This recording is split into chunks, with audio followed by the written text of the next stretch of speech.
sabay nagpupuri. Dahil ingako ng Kristong Hari, kaligtasan ng Kaniyang bibig. Bayan at pupanhi, sabay-sabay nagpupuri.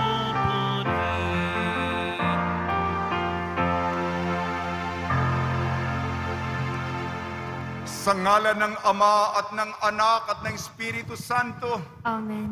ang pagpapala ng ating Panginoong Hesukristo, ang pag-ibig ng Diyos Ama, at ang pagkikipagkaisa ng Espiritu Santo naway sumainyong lahat.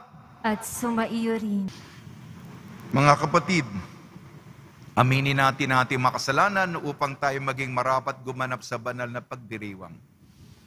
Inaamin ko Sa makapangyarihang Diyos at sa inyo mga kapatid, nalubha akong nagkasala sa isip, sa salita at sa gawa at sa aking pagkukulang. Kaya isinasamo ko sa mahal na Birheng Maria, sa lahat ng mga anghel at mga banal, at sa inyo mga kapatid, na ako'y ipanalangin sa Panginoong ating Diyos. Kaawaan tayo ng makapangyarihang Diyos, patawarin tayo sa ating makasalanan at patnubayan tayo sa buhay na walang hanggan. Amen. Panginoon, kaawaan mo kami. Panginoon, kaawaan mo kami. Kristo, kaawaan mo kami. Kristo, kaawaan mo kami. Panginoon, kaawaan mo kami. Panginoon, kaawaan mo kami. Manalangin po tayo. Ama naming makapangyarihan, ipagkaloob mo kami magkamit kailanman ng kalusugan at kagalingan sa aming katwiran at kalooban, katawan at kalooban. Pakundangan sa pagdalangin ng laging birhing si Santa Mariang Banal. Kami naway mahango sa hapis sa kasalukuyan at makinabang sa kaluwalhatiang walang katapusan, sa pamamagitan ng Kristo kasama ng Espiritu Santo magpasawalang hanggan. Amen. Magsiupo na po ang lahat. Pagbasa mula sa sulat ni Apostol San Pablo sa mga taga-Roma. Mga kapatid, ito ngayon ang tanong ko. Itinakwil ba ng Diyos ang kanyang bayan? Hindi. Ako'y isang Israelita mula sa lahi ni Abraham at kabilang sa lipi ni Benjamin. Hindi itinakwil ng Diyos ang kanyang bayang sa simula pa'y hinirang na niya. Ibig bang sabihin ngayon na tisod ang Israel ay tuluyan na siyang nabuwal? Hindi. Ngunit dahil sa pagkatisod ng mga Israelita, dahil sa katigasan ng kanilang ulo, umabot sa mga hentil ang kaligtasan. Nang sa gayoy, mangimbulo sa mga ito ang Israel. Ngayon, kung ang paglabag ng mga ito ay naging isang pagpapala sa sanlibutan at ang kanilang pagkabigo ay nakabuti sa mga hentil, gaano pa kaya ang pagbabalik loob nilang lahat? Mga kapatid, may isang hiwaga na ibig kong malaman ninyo para hindi maging mataas ang palagay ninyo sa inyong sarili.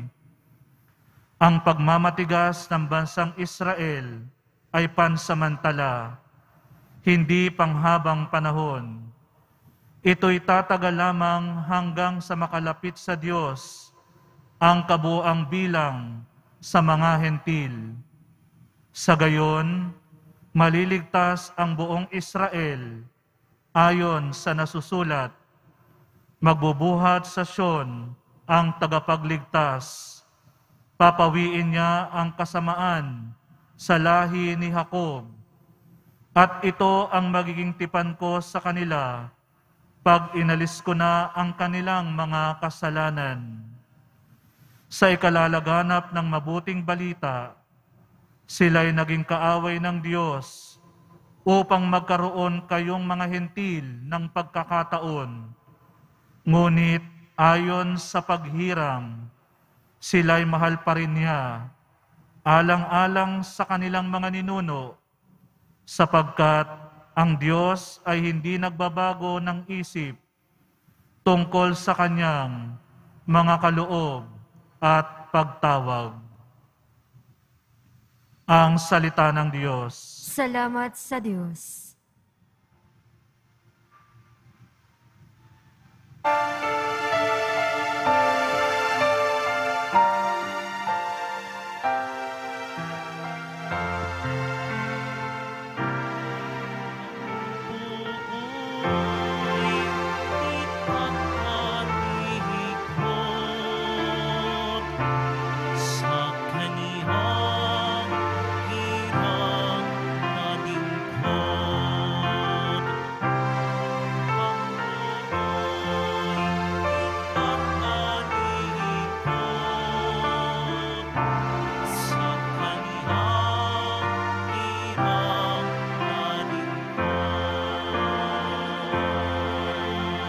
Mapalad ang mga taong tumatanggap ng parangal.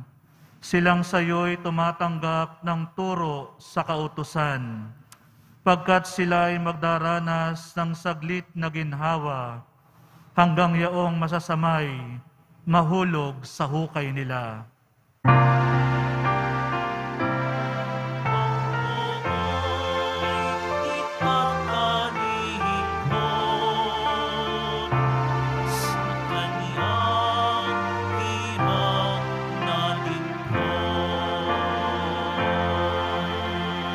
Ang lingkod ng Panginooy hindi niya iiwanan.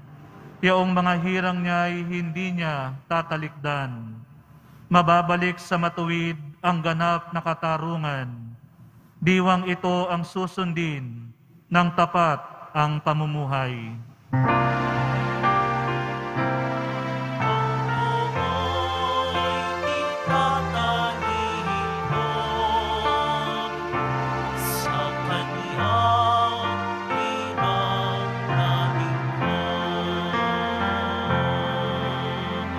Ano kayang mangyayari kundi ako natulungan nitong aking Panginoon?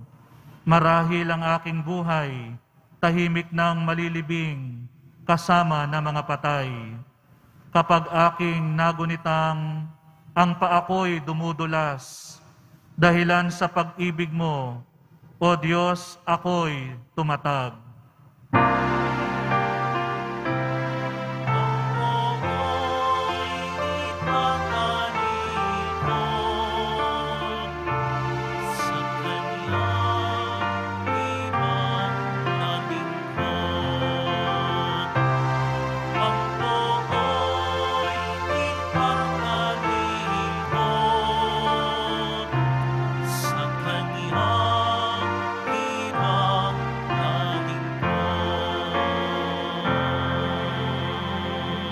Magsitayo po ang lahat.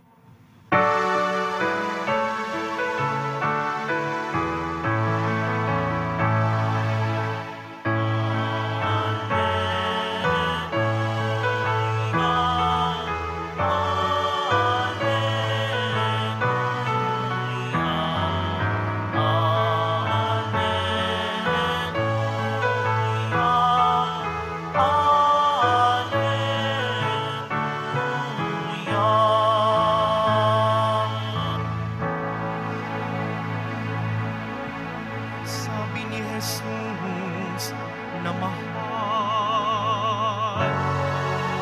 halina't aking pasan,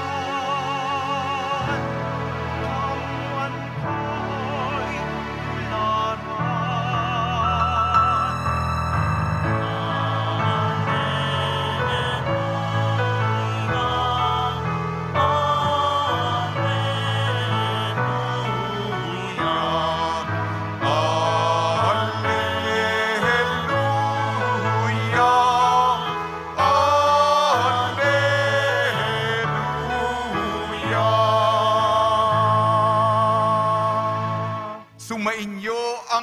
Panginoon.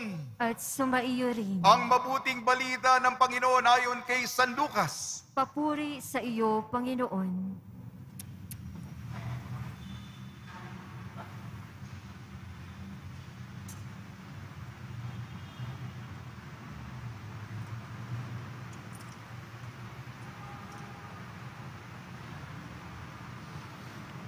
Isang araw ng pamamahinga, si Jesus ay inayayahang kumain sa bahay ng isang pinuno ng mga Pariseo at binabantayan nilang mabuti ang kanyang mga kilos. Napansin ni Jesus na ang pinipili ng mga inaanyayahan ay ang mga upuang nakalaan sa mga piling panauhin. Kaya't sinabi niya ang talinhagang ito, kapag inaanyayahan kanino man sa isang kasalan, huwag mong pipiliin ang tanging upuan. Baka may inayayahang lalong tanyag kaysa iyo. At lalapit ang nag-aanyaya sa inyong dalawa at sasabihin sa iyo, maaari mo bang ibigay ninyo ang upuang iyan sa taong ito? At sa gayo'y mapapahiya ka at doon malalagay sa pinakaabang upuan. Ang mabuti, kapag inaniyahan ka, doon ka maupo sa pinakaabang upuan, sapagkat paglapit ng nag-anyaya sa iyo ay kanyang sasabihin, kaibigan, dini ka na sa kabisera. Sa gayon, nabigyan ka ng malaking karangalan sa harapan ng mga panauhin, sapagkat ang nagpapakataas ay ibababa, at ang nagpapakababa ay itataas. Ang mabuting balita ng Panginoon. Pinupuri ka namin, Panginoong Hesukristo. Magsiupo na po ang lahat. Ngayong Sabado, para sa mahal na Birheng Maria, binabati po namin kayo sa pagpapala, pagbibindisyon, pagbibiyaya, pagkakalob ng napakaraming grasya mula sa ating napakabait na Nuestro Padre Jesus Nazareno. Pinapaalala po sa atin ng ating layunin ng buhay na hiram na galing sa Kanya. Ang ating buhay, ang ating sarili, ang ating pagkatao, pagpapakabanal. Ang buhay ay proseso ng pagpapakasanto, pagiging santa. Ipukpok ninyo sa inyong kokote. Isaulo ninyo. I-memorize ninyo na iisa lamang ang trahedya sa buhay na ito. Iisa lang talaga ang trahedya sa buhay na ito. Ano yun, Father? Ang pinakatrahedya, hindi ka naging santo. Hindi ka naging santa. Sapagkat kung hindi mo sa buong buhay mo naging santa o santo ka, kalunos-lunos ka, kaawa-awa ka, pinaka-aba ka, pinaka-trahedya ito ng buhay. Ito po ang wag nating kalilimutan, mga kapatid, sa komunidad ng Nazareno. Pag nilayan po natin ang salita ng Diyos, una pagbasa, sinusubaybayan natin ang sulat sa mga taga-Roma. Naghihinayang si San Pablo. Ito ang mga kapwa niya Hudyo. Ito ang mga kababayan niyang Israelita. Kanila ang mga patriarka. Ibinigay sa kanila si Abraham, Isaac, Jacob. Hindi pa silang piniling bayan ng Diyos. Sa kay dami-dami ng mga bayan sa mundo silang pinili at hinirang. Hindi ba silang mga anak ni Abraham sa dugo nila? Hindi ba natanggap nila sa pamamagitan ni Moises ang kautusan, ang Torah, ang 5 libro ni Moises galing sa Diyos? Hindi ba ipinagkalob sa kanila? At hindi lamang kautusan ang inirigalo sa kanila, pati mga mensahero ng Diyos, pati mga propeta, mga hula, mga pangako na darating ang tagapagligtas, ibinigay sa kanila. Naghihinayang, inaksaya, pinapon, binaliwala. Anong damdamin? Sapagkat nung dumating si Jesucristo na tagapagligtas ang Mesiyas, hindi nila tinanggap. Imbis, pinapatay pa nila. Napakaganda ng paghahanda, ngunit ang konklusyon, kaiyak-iyak. Kaya nga, nilustay nila, sinayang, itinapon, binaliwala. Kaya nga, nabiyak ang puso ni Pablo. Ano po ang aral sa atin? Huwag tayong magyabang. Katoliko ako. Deboto ako. Si San Pablo nga sinabi niya, kaya nga nagbigay ng binuksan ng Diyos para sa mga hintil. Aplikasyon sa atin. Taga-Quiapo ako. Sigurado na ako. Huwag tayong magyabang. Imbis na sarili, ibang tao ang akitin pa natin para lalong dumami ang mga deboto sa Nazareno. Pumunta naman tayo sa Ebanghelyo. Ayon kay San Lucas, ang tao talaga, basta may mga pagtitipon, gusto maging sikat. Ako'y makilala. Ako'y marami mga picture. Ako pinakamaraming likes. Mahaba ang aking mga love sa social media. Ang haba ng mga positibong komentaryo sa akin. Sikat ako! Palakpak! Hindi yan. Hindi yan ang mensahe ko. Kabaligtaran. Pumalakpak naman kayo. Gusto mo, ayan. Papalakpakan ka. Iba po yan. Kay Jesus. Yan ang paningin, mentalidad ng mundo. Gusto ko yung pinaka-importante. Nakaupo ako sa kabisera. Baka mapahiya ka. Kasi sa yabang mo, akala mo, ikaw sino ba pinakasikat dito? Di ako. Yan ang laman ng utak mo. Alam mo sa buhay, may laging mas mataas sa'yo. Meron namang nasa ibaba mo. Ganyan ang buhay.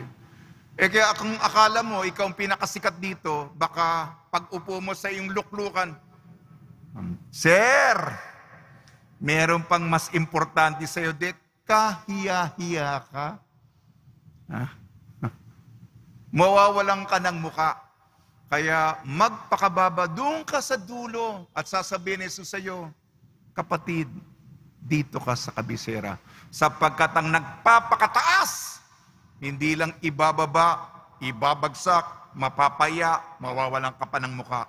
Ngunit ang nagpapakababa, may mababang loob, may humilidad, siya po ay makikita ng Diyos at siya'y magniningning, kikislap, sisinag, sapagkat siya'y refleksyon ng kabutihan ng Diyos. Kaya sa araw ni Maria, reyna ng lahat ng mga banal at mga santo, at santa, una, huwag po tayong magyabang, at pangalawang bertud, kababaang loob. Yan po ang aral ng ating mga pagbasa. Sa tulong po ni Maria, ina ng Santo Rosario ni San Jose, nawa po, sa pagpapakabanal, huwag po tayong magyabang. Huwag natin akalain tayong pinakasikat. Magpakababa tayo, alang-alang sa ating Nuestro Padre Jesus Nazareno. Amen.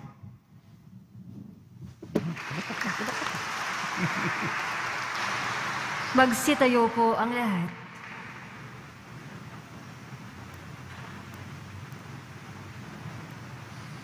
Minamahal kong mga kapatid, manalangin tayo sa Diyos Amang nasa langit upang matutuhan natin ang kahulugan ng paglilingkod mula sa Kanyang anak na si Jesucristo.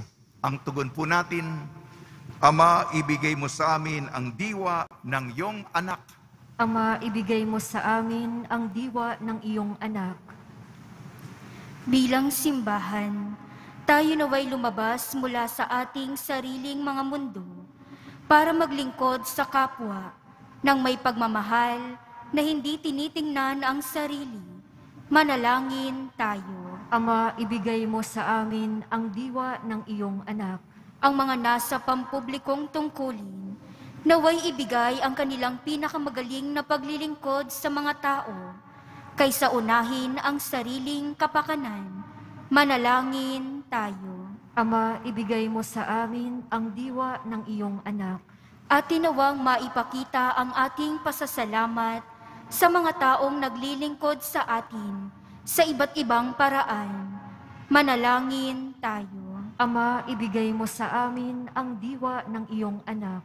Ang mga may sakit at mga matatanda, naway tumanggap ng kalinga at paggalang mula sa kanilang mga kapamilya.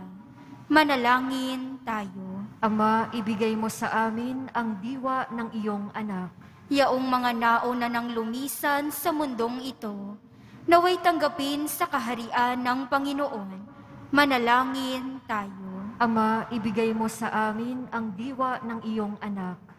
Panginoon naming Diyos, hindi madali ang tumulong sa kapwa lalo na kung mabigat itong gawin. Matuto nawa kami kay Jesus na laging handa na sa kanino mang nangangailangan ng tulong at bigyan mo kami ng lakas na magawa ito. Hiniling namin sa pamamagitan ni Kristo ang aming Panginoon. Amen. Magsiupo na po ang lahat.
Ito'y para lang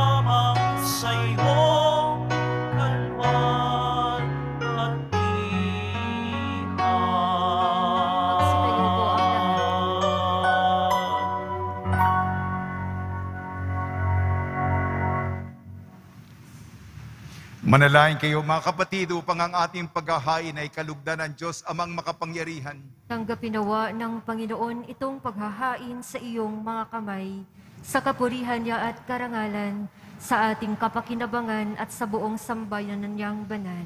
Ama namin lumikha, ang iyong nagkatawan taong anak ay tumulong nawa sa aming ginagawa upang siya na iniluwal ni Maria. Nang di bumawas kundi lalo pang nagpaganap sa pagkabirhen ay magpagindapat na kalugdan mo ang aming paghahain sa ikapagpapatawad ng mga kasalanan, sapagkat siya ang Panginoon kasama man ang Espiritu Santo magpa sa walang hanggan. Amen. Sumainyo ang Panginoon. At sumaiyo rin. Itaas sa Diyos ang iyong puso at diwa. Itinaas na namin sa Panginoon. Pasalamatan natin ang Panginoong ating Diyos. Marapat na siya ay pasalamatan. Ama namin makapangyarihan, tunay nga marapat na ikaw ay aming pasalamatan ngayong pinararangalan ang mahal na Birheng Maria. Bukod mong pinagpala sa babaeng lahat, ang mahal na Birheng totoong mapalad ng iyong piniling maging ina ng iyong anak, nung isugo mo siya bilang aming Mesiyas sa kapangyarihan ng Espiritong Banal. Ang Birheng Maria ay naging inang tunay ng iyong anak ng kanyang isinilang bilang liwanag nitong sanlibutan. Kaya kaisa ng mga anghel na nagsisiawit ng papuri sa iyo nang walang humpay sa kalangitan, kami nagbubunyi sa iyong kadakilaan.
Ama namin banal, ikaw ang bukal ng tanang kabanalan.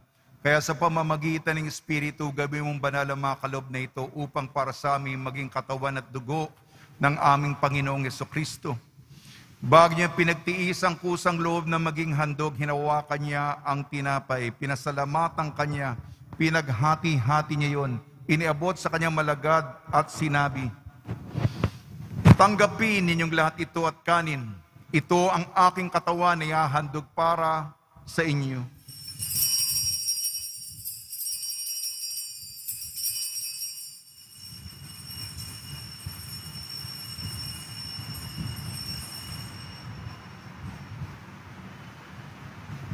Gayon din naman nung matapos ang hapunan, hinawakan niya ang kalis, muli kanyang pinasalamatan.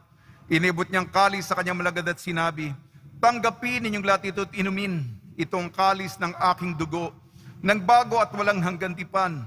Aking dugo na ibubuhos para sa inyo at para sa lahat. Sa kapagpapatawad ng mga kasalanan, gawin ninyo ito sa pag-alala sa akin."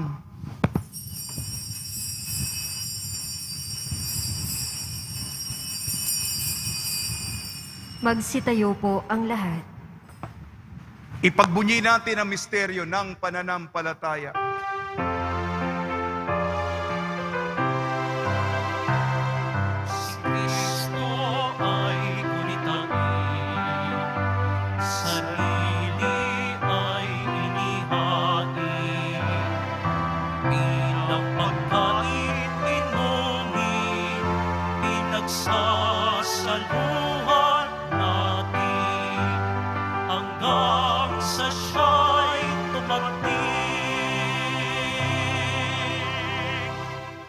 Ang mga ginagawa namin ngayon ang pag-alala sa pagkamatay at muling pagkabuhay ng iyong anak.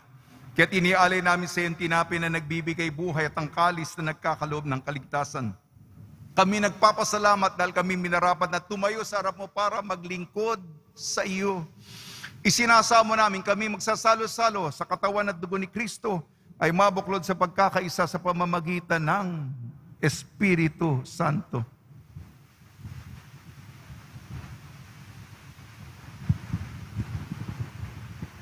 Ama, lingapin mo ang iyong simbahang laganap sa buong daigdig. Puspusin mo kami sa pag-ibig, kaysa ni Francisco na aming Papa at ni Jose na aming Obispo at ng Tanang Kaparian.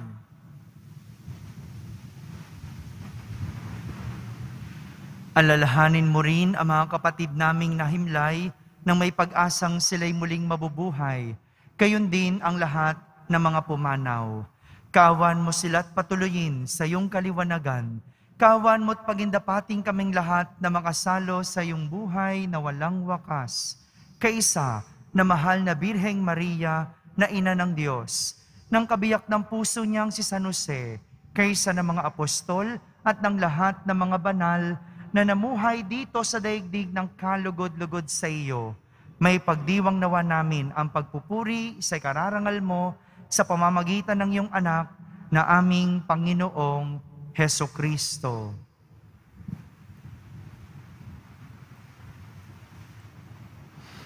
Sa pamamagitan ni Kristo, kasama niya at sa Kanya ang lahat ng parangal at papuri ay sa iyo, Diyos amang makapangyarihan, kasama ng Espiritu Santo, magpa sa walang hanggan.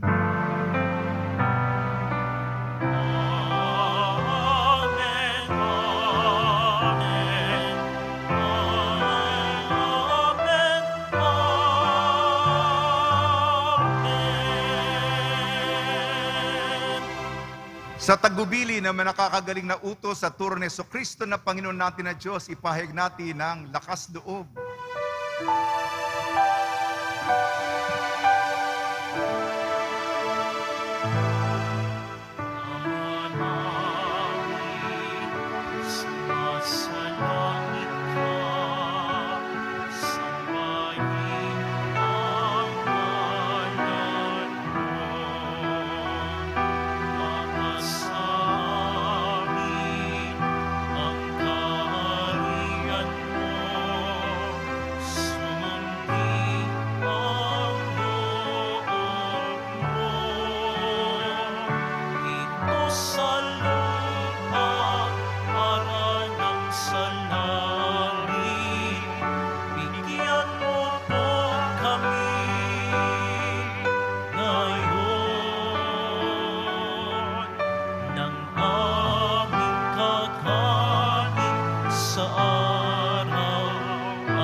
Hinihiling namin kami i-edyas sa lahat ng masama, pagkalooban ng kapayapaan araw-araw, iligtas sa kasalanan at ilayo sa lahat ng kapahamakan.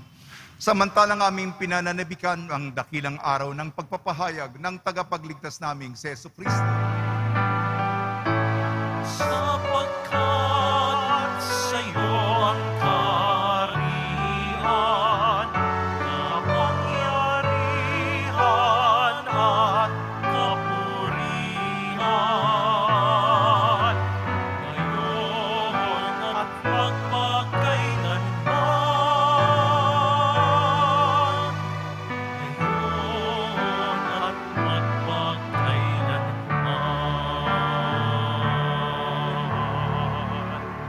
Panginoon sa Kristo, sinabi mo sa iyong apostol, kapayapaan ang iniiwan ko sa inyo, ang aking kapayapaan ang ibinibigay ko sa inyo.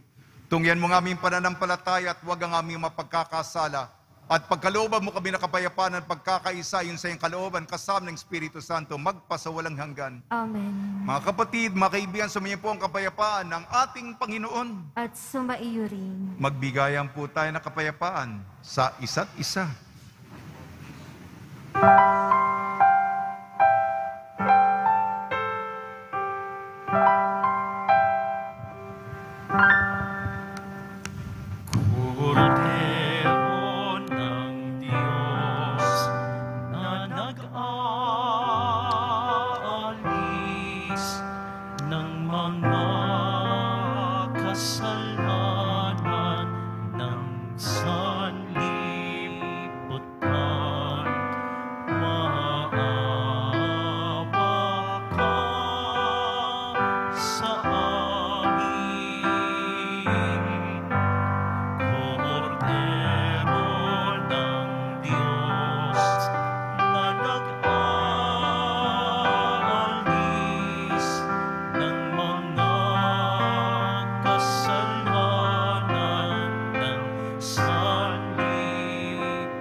ang kordero ng Diyos, ito nag-aalis ng kasalanan ng sanlibutan, mapalad ang mga inayayahan sa kanyang piging. Panginoon, hindi ako karapat-dapat na magpatuloy sa iyo, ngunit sa isang salita mo lamang ay gagaling na ako.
Magsitayo po ang lahat.